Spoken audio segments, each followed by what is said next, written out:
Alright guys, welcome back. This is Crooked Leg yet again. Today, on this happy Sunday, we are looking at the Russian turn. Currently you're actually looking at the Atlantic, but what we're going to do is we're going to do the Russian turn. This would be turn 1.6, if I remember correctly. So 1.6, the Russian Republic or Russian Empire, whichever you want to call it, for 1914 Operation Hamel. So let's go ahead and get into it here. So before we go over our purchases, which is fairly quick, we're going to do our tech rolls, and actually it's just a tech roll. So as you know, we get the choice of either 2 techs at stage 1 or 1 at stage 2. We're gonna go all in and do 1 at stage 2, and we're gonna join the big boys here and do wartime economy. So we're gonna roll for wartime economy this round and hope that we get wartime economy. Let's zoom back out. Okay. So let's roll that real quick, see what we can get.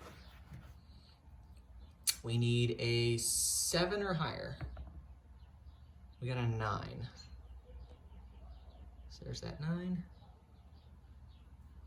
There's a little dot in the corner, in case you can't see it. Okay, so we'll move that to stage 3.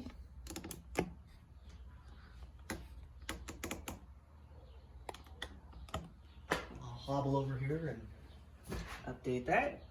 So we're with everybody else on stage 3 for wartime economy. Everybody got that money. Okay, so now we will do our purchases. So it's fairly straightforward. We have $18 to spend this turn, so we're going to buy 6 infantry. So we'll do that. Before we move right on into that, we do have some combat and non-combat. I didn't put one of these out there in the chat because it's just a convoy raid, so I didn't think it was necessary. But just the one convoy raid that we're going to do here in A13. So we'll do that one. It's pretty straightforward. This coastal sub is moving out of A14 to A13. He's going to take pot shot at the Russians, not the Russians, the Germans, and he'll probably miss, truth be told, but we get a 1 point, or 1+ to our roll for the dice, and the Germans don't get any extra stuff, so we're going to do the white dice for the attacker, black for the defender, so we'll get the +1 on the white dice, and we missed, so no success there. So that was easy enough. That. We'll move back over here. Okay. And now we'll do some non-combat movement. So, our first piece of non-combat movement is we are going to move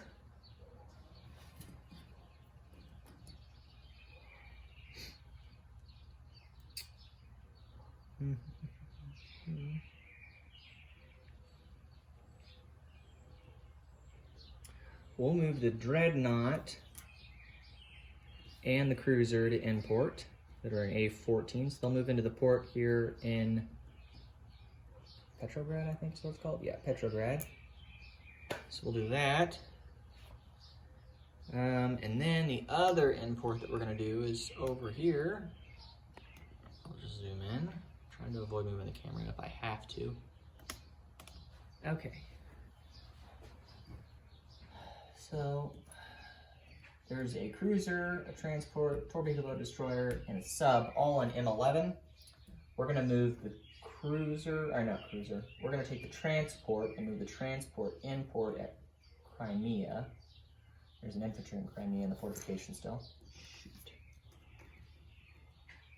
So that's import. We're going to leave the destroyer and the cruiser out in M11 along with the sub.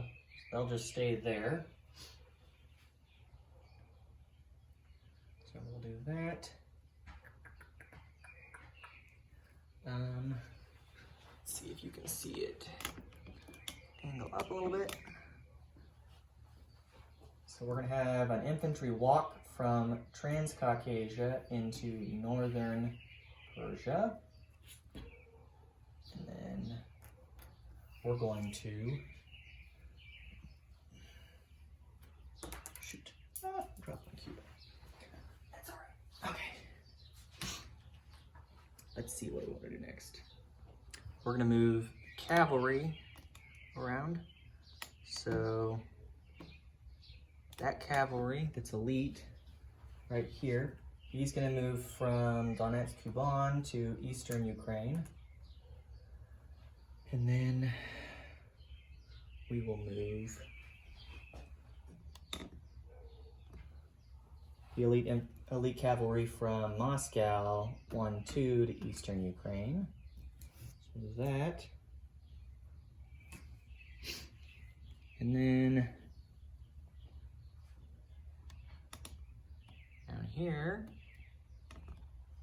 the elite cavalry in Petrograd is going to move 1-2, and he'll go to southern Belorussia. And then we're going to leave the 2 infantry alone in Lithuania, but we're going to move the fighter into Warsaw, along with an artillery, and then the cavalry, and then we're going to move 1, 2, 3, 4 infantry from Grando province. They'll also move into Warsaw, so we'll get all that chipped out here in a minute. We still had the 2 infantry and the artillery that started in Warsaw. And then we will bring the cavalry from Grando province, and it'll go 1, 2, and join in Warsaw. And then, let me think about this. How did I actually do this? Oh, I recall now. We're going to take 1 infantry from Lithuania, and he'll go into Grando province. Let me get a chip for that. Our guy. Yeah, this is all on camera. Good. Okay, so that guy's there. And then we're going to move.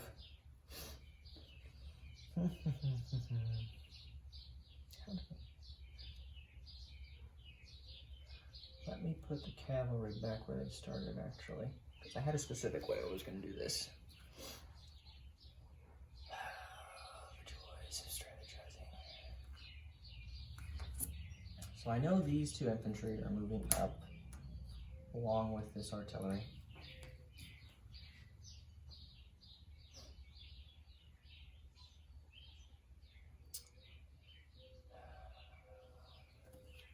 I think we'll actually leave the cavalry back in Grando province. We're going to move the cavalry up to Grando province from western Ukraine. And you can see that okay. Yep. Then we'll move an infantry up from Kiev. I think you saw that. Yep. He came from Kiev, moved into western Ukraine. Angle up just a little bit here so you can see some of the others. Okay. The 2 infantry in southern Ukraine, we're going to move up along with the artillery and the cavalry. So we'll move those guys up. So we'll do that. Back over in Moscow, the militia is going to move to Orelkursk along with the artillery. And then woo! This camera stand, I tell you what, it's a pain to move. I need to loosen the bolt. Maybe. It's not that one. One of these like loosens and one of them tightens.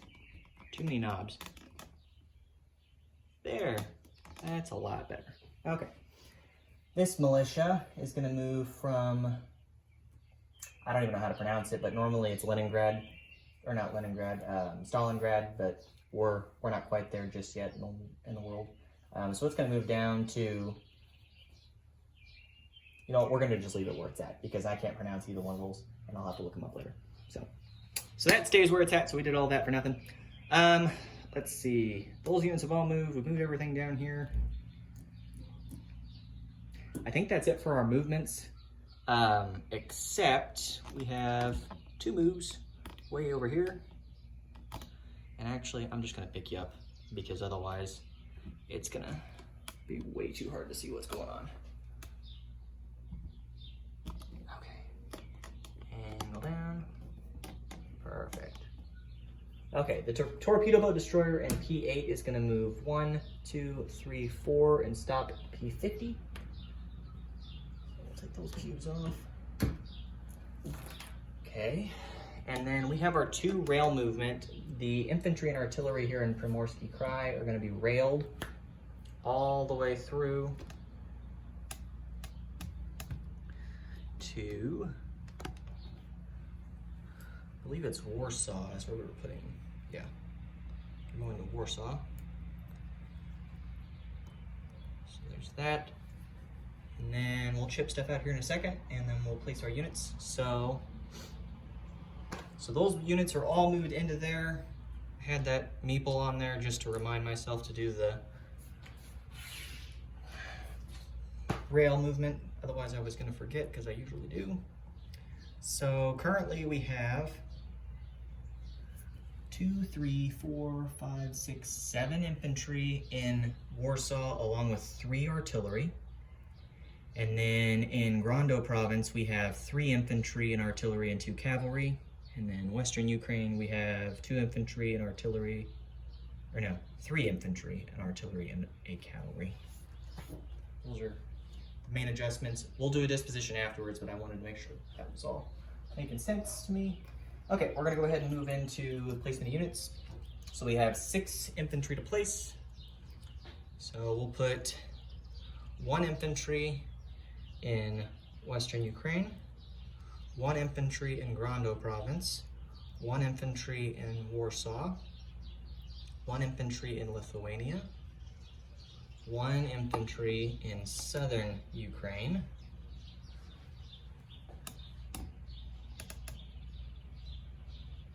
I think, no, we're gonna put him actually in Kiev, and then we're gonna do 1 infantry down here in Transcaucasia.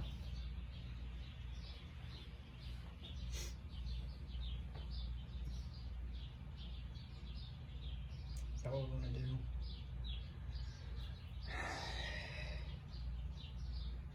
In case there's any shenanigans, I guess we'll put him actually in Northern Caucasus.